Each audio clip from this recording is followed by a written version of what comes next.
자, 여기서 여러분들 유형자산의 종류에서 제가 있죠. 구분을 이렇게 했어요. 종류를 어떻게 구분했습니까? 좀 독특하게 이렇게 구분했어요. 삼각자산과 비삼각자산으로 구분했죠. 토지는 왜 비삼각할까요? 강화삼각 안 할까요? 토지는 속성상 뭐예요? 영구 불변이라고 보는 거예요. 토지를 아무리 사용하고 그저 찍고 한다고 가치가 떨어집니까? 그러니까 이제 모형적으로 가치 불변이라는 요소로 해서 모형을 설정했으니까 상관하지 않는다는 거고요. 우리는 얘를 알아야 돼요. 건설 중인 자산이 왜 상각하지 않는지를 알아야 돼요. 아직 완성이 안 됐으니까 좋아요. 완성이 안 됐으면 사용했어요, 안 했어요? 안 했어요. 사용 안 했다는 말은 수익 창출에 대응하는 희생이 있습니까? 없죠. 그렇게 새겨야 된다고. 왜 건설 중인 자산을 상각하지 않느냐고 하면 그냥 사용 안 했으니까 그렇게 하면 안 되고 그 다음 생각이 나야 되잖아요.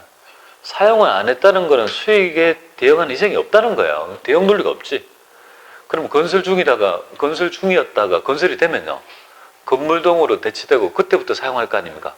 그럼 사용하면 당연히 수익에 대응하니까 희생이 있으니까 상각을 해서 배분하는 거지. 논점이 그렇게 나오는 거잖아요. 그리고 여러분들이 건물 구축물 한 그룹에 보통 4대 삼각자산이 나타나죠. 4대 삼각자산이 건물 구축물, 그 다음에 기계장치, 차량 운반구, 비품 이렇게 되겠습니다. 그죠? 이런 것들이 가장 일반적인 삼각자산이다. 이렇게 보시면 되겠습니다. 자, 유형자산의 표시는요. 간접삼각법이 원칙입니다. 해당 취득원가를 찍고 그죠? 거기에 배분된 감가상각 배분한 금액을 배분하고 혹시 뭡니까? 여기에 큰 사건이 있었던 모양이죠. 손상이라는 큰 사건이 있었던 모양이죠. 그래서 가치 하락분이 본질적 가치 하락분이 이 정도 있어가지고 실제 가치는 50이구나 이렇게 표시하자 이 말이에요. 순회고를 하지 않고 총액법으로 뭡니까? 간접적으로 삼각 누계 개정을 써서 배분하는 걸 표시하는 방법을 원칙으로 한다. 그렇게 보시면 되겠습니다. 자, 여기서 원가 결정 모형 볼게요. 원가는 여러분들 이미 재고할 때 기본적으로 했습니다. 그래서 매입가액에서요. 여기는 기본이잖아요. 그리고 독특한 거, 이걸 알아야 돼요. 사람들은 유형자산에는 매입 할인이 없는 걸로 생각하는데 안 해요. 그냥 재고에서 주로 다루다 보니까 그죠? 이렇게 나오면 틀린다고 생각하는 분이 있는데 유형자산의 취득원가와 매입 부대비용을 가산하고 매입 할인이 있으면 차감한 후의 금액을 얘기한다면 맞는 얘기인데 사람들은 뭐예요? 매입 할인이 왜 유형자산에서 나오지? 한 번도 들어본 적이 없는데 재고에서 들었는데 얘는 안 하는 거 아니냐? 그거 안 해요. 유형자산에도 있죠. 돈을 깎아주고 매입 할인이 딴 게 아니지 않습니까? 돈 빨리 결제해주고 디시 받는 거잖아요. 그러면 그 돈 결제액이 뭡니까? 내가 매입가액에 차감하는 형태로 취득원가를 그죠? 계산한다는 거예요. 유형자산에도 매입 할인 같은 거는 차감한 금액을 원가로 계산한다. 이렇게 보시면 돼요. 근데 독특하게 뭐예요? 유형자산은 자본적 지출이 있잖아요. 그죠? 자본적 지출은 본질 가치를 상승시키는 지출이고 자산 처리하는 거고 수익적 지출은요. 수익을 내기 위해서는 뭐가 필요합니까? 비용이 필요하죠. 맞잖아요. 그죠? 그러니까 수익적 지출이라면 비용 처리, 자본적 지출이라면 자산 처리. 자, 이렇게 될 거예요. 그럼 여러분들이 알아야 될 점은 왜 자산 처리할까요? 이 지출은 왜 자산 처리할까요? 본질 가치를 상승시켰다고요? 아, 맞아요. 그럼 뭐 이걸 가치를 상승시키면 뭐 어쨌다는 거예요. 그 다음에 얘기를 알아야 되잖아요. 우리 목적어가 없어요, 사람들은. 뭔지를 잘 모르고 무조건 본질 가치를 상승시키면 자산 처리한대. 근데 상승시키면 그 다음에 왜 자산 처리하는지를 알아야 될 거 아니겠습니까? 그걸 맞습니다. 수익 창출액이요. 보세요. 비용하고 자산이 있으면요. 비용하고 자산이 있으면 둘 중에 정보를 만드는 비용이 회계 비용이 어디가 많이 들까요? 회계 비용이 뭐가 많이 들까요? 비용이 많이 들까요? 자산이 많이 들까요? 아주 원초적인 질문인데 뭐가 많이 들까요? 회계 정보를 만들 때 비용이 들 거 아니에요. 비용 처리하는 게 회계 비용이 많이 들까요? 자산 처리하는 게 많이 들까요? 그걸 그죠? 당연히 비용 이게 많이 들죠. 이거는요. 적게 들죠. 이유는 뭘까요? 수익과 비용은 다음 기로 차기로 이월합니까? 이월해요, 안 해요? 아니잖아요. 수익과 비용은 단기의 경영성과를 나타내는 거에 국한하지 않습니까? 올해만 쓰고 끝나잖아요. 그럼 원타이밍 아니에요? 그러니까 상대적으로 뭐야? 회계적 비용이 덜 들 것이고, 자산이라는 거는 해당 잔액을 그 다음 연도를 이월하잖아요. 자산부채 자본 계정은 어떻게 됩니까? 기말에 마감 쳐가지고 잔액을 이월하지 않습니까? 그럼 계속 관리할 필요가 있다는 거 아니에요? 아니, 올해도 영향을 미치고, 내년도 영향을 미치고, 이후 기간에 영향을 미칠 거니까 수익도 어떻게 됩니까? 이 자본적 지출액이 단기에 국한해서 수익 창출에 기여하는 게 아니라고요. 이 지수를 보니까 미래 수익 영향이 주더라, 그죠? 수익은 미래에 나눠서 나타날 건데 비용을 한 방에 때리면요, 대응이 안 되잖아요. 한 방에 때리는 게 얘라고요. 그런데 한 방에 때리면 안 되고 미래 수익에 대응해서 배분해야 될 필요가 있는 것들은 뭐예요? 자산 처리해서 뭡니까? 원가에 가산했다가 내용연수에 대응해서 뭡니까? 합리적인 수익과 비용에 대응해서 배분하는 이유 때문에 바로 뭐야? 바로 자본적 지출로 처리한다는 것을 이론적으로 좀 알아야 될 것 같습니다. 자, 그렇게 되죠. 그런데 우리가 여러분들 법인세 배운 분들은 좀 아실 거예요. 유보와 유출이 있으면요, 유보는 추인될 때까지 계속 관리해야 되잖아요. 그러니까 힘들단 말이에요. 그러니까 세무 조정 비용이 많이 들잖아요. 계속 관리해야 되니까. 근데 유출은요, 그냥 그 단기에 유출하고 그냥 법인세 내고 끝나잖아요. 그거 아무것도 사고 관리 안 하잖아요. 그렇게 생각하면 돼요. 비용을 유출이라 보고 얘를 유보라고 보면 돼요. 그럼 사고 관리 해야 되잖아요. 그죠? 그때 돈이 더 든다라고 생각하시면 될 것 같습니다. 문제 한번 풀어볼까요? 이렇게 볼게요. 자, 다음 중 우리 취득원가에 포함되는 요소만 바르게 짝지어진 것은, 이 말은 취득할 때 들어가는 원가잖아요. 그죠? 취득이 아니면 취득원가에 가산되는 게 아니지 않습니까? 자, 볼게요. 예, 설치 장소를 위한, 그죠? 준비를 위한, 설치 장소 준비를 위한 지출. 당연히, 그죠? 우리가 이제 설치비가 되는 거 아니겠습니까? 당연히, 그죠? 취득원가에 가산. 최초의 운송 및 취급 관련 원가는요, 매입운임이잖아요. 내가 지금 유형자산을 샀잖아요. 매입운임은 어떻게 한다고요? 원가에 가산. 그죠? 그리고 취급 관련 원가는 매입 수수료가 됩니다. 당연한, 그죠? 취득 부대 비용이 되는 것이고. 그 다음, 보유 중에 건물에 부과되는 재산세는 여러분들이 살 때 개념이 아니잖아요. 사고 난 이후에 보유비잖아요. 그죠? 재산세는 한 번 내요? 매번 내요? 재산세는 한 번 세금 냅니까? 매년 냅니까? 매번 낸다. 그죠? 그러니까 재산세 효과는요, 매년 갱신된다고 보면 돼요. 그게 바로 뭘까요? 비용이다, 이 말이야. 그러니까 여러분이 알고 있는 취득세는 뭐예요? 한 번 부과되고 미래에 영향을 미치니까 원가에 가산. 그렇지 않는 보유세는 매번 내니까 뭐야? 그죠? 그게 비용이 매번 갱신되잖아요. 비용. 이건 아니다, 이 말. 그에 비해서 취득세는요, 영향을 미치는 거잖아요. 매입하려면 여러분들이 원가에, 취득원가에 뭡니까? 포함됩니까? 차감됩니까? 취득원가 차감되잖아요. 포함되는 게 아니잖아요. 그건 마이너스다, 이 말이에요. 그러니까 결국은 정답은 요거 3번이 되는 논점이 되겠습니다.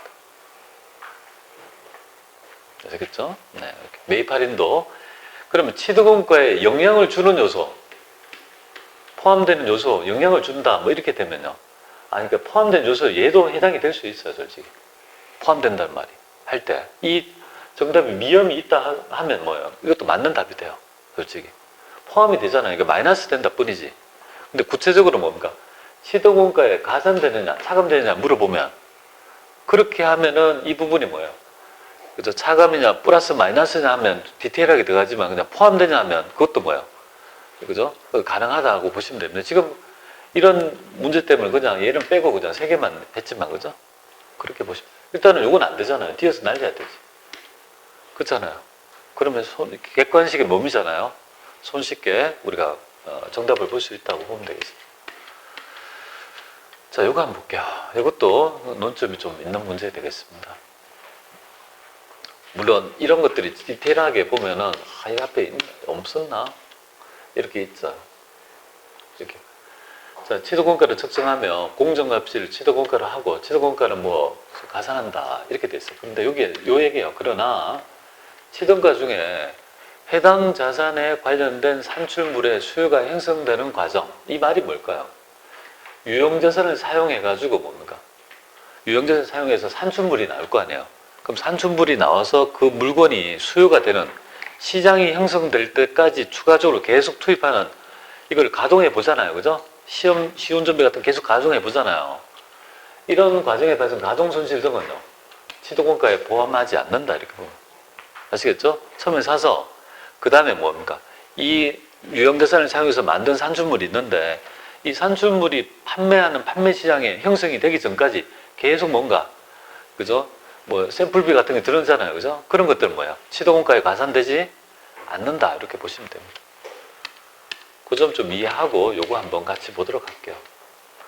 자, 지금 보니까 기계장치의 취득금액은 얼마냐 이렇게 되어 있습니다. 취득은 7억 원에 있어요. 이건 오케이 들어가고. 광고비는 어떻게 됩니까? 광고비는 판관비죠. 사주세요라는 판매비잖아요. 원가에 어떻게든 될 수가 없습니다. 광고선전비는 어떠한 경우라도 원가에 갈 수 없는 항목이죠. 그 다음에 아까 전에 그죠, 기계장치 관련 산출물의 수요가 형성되는 과정에 가동손실 같은 거 이런 건 비용치한다. 그리고 경영진이 의도하는 방식으로 가동할 수 있지만 가동 수준이 완전히 조업도에 미치지 못해서 발생하는 원가는요, 이런 것도 원가에 가산되지 않습니다. 그래서 정답은 얼마가 될까요? 네, 7억 원이 된다. 이 정도 여러분들이 보시면 될 것 같습니다. 조금 디테일하죠, 이런 거군요. 자, 그 다음에 우리 사용 모형 한번 보겠습니다. 지금 취득원가 모형을 우리가 살펴봤잖아요. 그럼 사용하면, 그죠? 수익에 대응한 배분하는 행위가 감가상각 아니겠습니까? 감가상각 이렇게. 그래서 알아야 될 점, 감가상각은 취득 시점이에요, 사용 시점이에요? 취득 안 해요? 취득하는 거 아니에요? 사용 시점에, 그죠? 우리가 감가상각 한다는 것이고, 상각은 수익에 따른 있죠. 배분 과정이다. 배분하는 형태라고 보시면 되겠고, 인위적으로 배분하기 때문에 상각은 세 가지 요소가 필요하죠. 취득원가는 공정가치가 하고요. 아까 전에 얘기했듯이 매입 할인이 있으면 빼고, 취득 부대 비용이 있으면 가산하고, 중간에 보유 중에서 자본적 지출이 있으면 가산한 금액을, 그죠? 취득원가를 보잖아요. 그거 얘기. 잔존가치는요, 우리가 상각이 완료된 후에 남아있는 잔존가치를, 그죠? 회사가 추정하는 거예요. 그래서 합리적인 추정치를 얘기하는 거고. 그리고 내용연수는 추정해요. 이 수익에 있죠. 배분이 있죠. 그러니까 내용연수는 수익 창출 기간이라고 저는 표현해요. 수익을 낼 수 있는 기간이다. 이렇게 보면 돼요. 해당 자산을 사용해서 수익을 낼 수 있는 기간을 그냥 내용연수라고 하는데, 둘 중에 적은 거. 법률은 10년 쓴대요. 실제로 써보니까 7년밖에 못 써요. 그러면 수익을 낼 수 있는 기간은 7년밖에 안 되는 거잖아요. 그러니까 적은 금액을 내용연수로 한다. 아시겠죠? 그렇게 보면 돼요. 예를 들어 볼까요? 이거 왜 필요한지. 취득원가 100만 원 주고 샀어요. 근데 잔존가치는 5만 원이에요. 그리고 이걸 내용연수가 보니까 7년이고 얘는요 5년이다 하면, 얘는 5년이다. 여기 5년. 그러면 돈이 요거 나가잖아요. 100만 원 나가지 않습니까? 살 때 돈 나가죠? 근데 완료되고 남아있는 가치 고물상에 팔면은요 5만 원 받을 수 있잖아요. 그죠? 이거는 돈이 들어와요. 그러면 실제로 돈 나간 거는요 95만 원이잖아요. 이 95를 몇 년에 걸쳐 가지고 5년에 걸쳐서 어떻게 배분할 거냐 이 말이죠. 그러니까 이걸 하려면 세 가지의 개념이 필요할 거 아니겠습니까? 요소가 세 가지가 필요한 이유가 여기에 있습니다. 자, 그러면 여러분들이 감가상각 방법 있잖아요. 이거를 항상 우리가 그저 어려운 점이 뭐냐면, 상각 방법 중에서 제가 이렇게 또 나눴죠. 이렇게 나눈 이유가 뭔지 아세요? 우리는 항상 어떤 방법은 잔존가치를 뺐고 어떤 방법은 안 뺐는데 그게 나중에 헷갈린다고요. 공부하고 일주일은 기억나는데 1년이 지나면 모른다고요. 항상 그게 문제잖아요. 그러니까 그거를 이제 정확하게 논점을 가지고 이제 두 개를 분리할 수 있어야 되는 거예요. 딱 구분할 수 있는 능력이 필요하죠. 잔존가치를 빼는 거는요 세 가지. 그죠? 아까 전에 100만 원에서 잔존가치 5만 원을 빼서 95만 원을 가져가는 거 세 가지. 그 다음에 잔존가치를 고려하지 않는 방법이 뭐예요? 두 가지가 있잖아요. 여러분들 정액과 정률은 항상 같은 배를 탈 수 없다는 거 아시죠? 맞잖아요. 정률하고 정액은 다른 방법이잖아요. 그죠? 그러니까 이게 다르다고 생각하시면 정액 말고 정률만 하나 알면 그리고 하나 이중체감법 알면 뭐예요? 손쉽게 알 수 있는 거잖아. 5개는 여러분이 조금 그저 이해를 하시되 계산은 요거 할 줄 알아야 돼요. 요 정도는 요 3가지는요. 계산 방법을 할 줄 알아야 된다. 정액법은 n분의 1이니까 계산할 것도 없고 나머지 3개는요. 특히 연수합계법하고 정률법은 할 줄 알아야 됩니다. 예, 그런 점을 좀 이해하고 이 3가지 방법은요. 가소상합법이라고 합니다. 정액법에 비해서 초기에 많이 상하는 방법입니다. 초기에 상각비가 많고 그 다음에 가면 갈수록 적어지는 모형이다 이렇게 보시면 돼요. 그러면 여기서 보면 아까 전에 얘기했던 그죠? 요건데 95를 가지고 하는 거 있잖아요. 95만 원을 가지고 하는데 정액법은 똑같잖아요. 그죠? 95 비용화됩니다. 정액법은 어떻게 하는 거죠? 이게 좀 5년 동안에 뭡니까? 1차연도, 2차연도, 3차연도, 4차연도, 5차연도 전부 다 뭡니까? 다 똑같은 방법이잖아요. 궁극적으로 비용화되는 금액은요. 그죠? 95가 비용화된다. 5년 동안에 동일한 금액이 된다는 것이고 연수합계법은요. 내용연수를 합계하면요. 5년의 내용연수를 합계하면요. 15년, 내용연수가 4년이라면요. 1, 2, 3, 4 하면 10년 이렇게 되잖아요. 그죠? 그리고 역순으로 아실 거라 봐요. 여기서 5, 4, 3, 2, 1 역순으로 해서 배분하는 금액이 어떻게 됩니까? 95가 되는데 시험에서는요. 가끔 얘 얼마예요? 이렇게 물어보더라고요. 그죠? 이렇게 물어보니까 여러분들이 이 구조를 좀 알아야 되죠. 그죠? 그럼 12분에 얼마 하면 돼요? 15분에 5, 4, 3 하면 10일 하면 되나요? 이걸 알려면 어떻게 하면 돼요? 95만 원까지 15분에 뭡니까? 3개 합하면 5, 4, 3 하면 9에서 11 이렇게 하면 되잖아요. 이 금액 나올 거 아니에요. 그럼 100만 원에서 이걸 빼버리면 이 금액이 손쉽게 나올 거 아니겠습니까?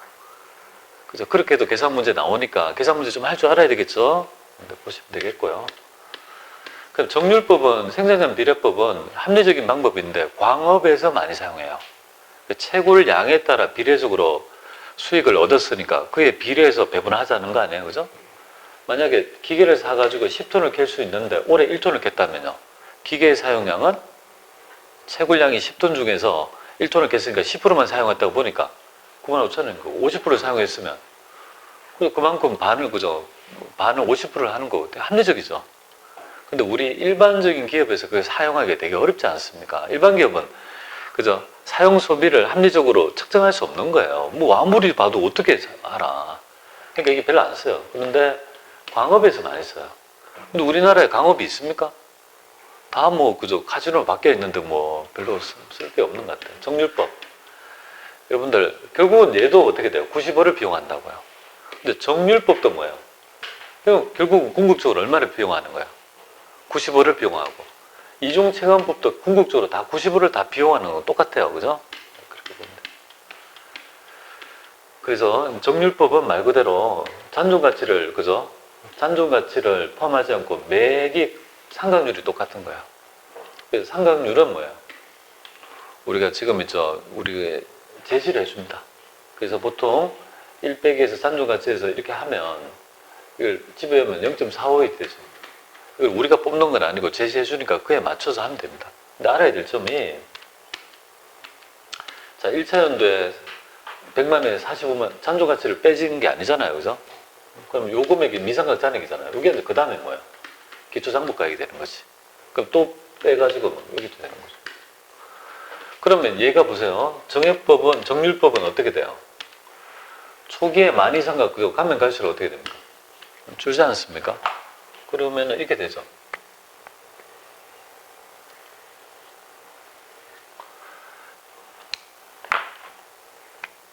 그럼 정액법하고 정률법은 어떻게 돼요? 이런 모형을 나타내잖아요.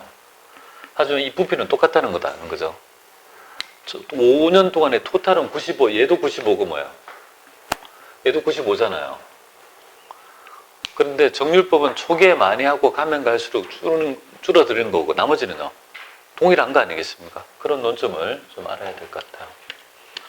이중체감법은 정액법의 배법이라고 불립니다. 그래서 정액법 상각률에 2에서 0.4에서 뭐 되게 쉽죠? 그래서 이렇게 구해서 뭡니까? 이거는 잔존가치를 빼서 하는 방법이 아니죠. 해서 궁극적으로 95를 비용하는 방법이다. 이렇게 보시면 됩니다.